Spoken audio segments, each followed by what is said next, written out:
প্রাণবন্ত বঙ্গোপসাগরে আবারও নেমে এলো ৫৮ দিনের বিরতি।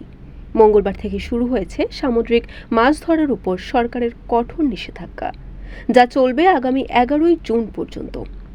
ভোলার মৎস্য কর্মকর্তা বিশ্বজিৎ কুমার দেব জানালেন, শুধুমাত্র ভোলা জেলাতেই সমুদ্রগামী জেলের সংখ্যা ৬৫,০০০।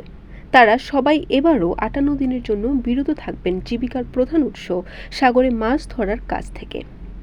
জেলেদের যেন কষ্টে না পড়তে হয় সেজন্য সরকারের পক্ষ থেকে মাথাপিছু ৭৮ কেজি চাল বরাদ্দ দেওয়া হয়েছে।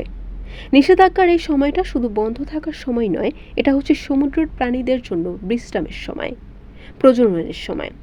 প্রতি বছরের মতো এবারও মৎস্য ও প্রাণী সম্পদ মন্ত্রণালয়ের প্রজ্ঞাপনের ভিত্তিতে এই নিষেধাজ্ঞা কার্যকর করা হয়েছে, যাতে সামুদ্রিক মাছের সুষ্ঠু প্রজনন, উৎপাদন এবং সংরক্ষণ নিশ্চিত করা যায়।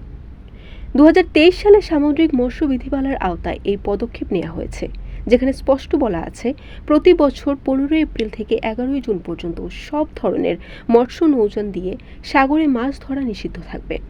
নিষেধাজ্ঞা চলাকালে সাগরে টহল দেবে কোস্টগার্ড, নৌবাহিনী ও মৎস্য বিভাগের সমন্বিত টাস্ক ফোর্স, যাতে কেউ নিয়ম ভাঙতে না পারে। প্রকৃতির এই নীরব চুক্তিতে অংশ নিচ্ছে পুরো উপকূল। সাগরে বিশ্রামে মাছেরা স্বস্তিতে, আর জেলেরা অপেক্ষায়। আবারও মাছ ভরা জাল নিয়ে ফিরবেন গভীর নীল সমুদ্র থেকে। বরিশাল.নিউজ।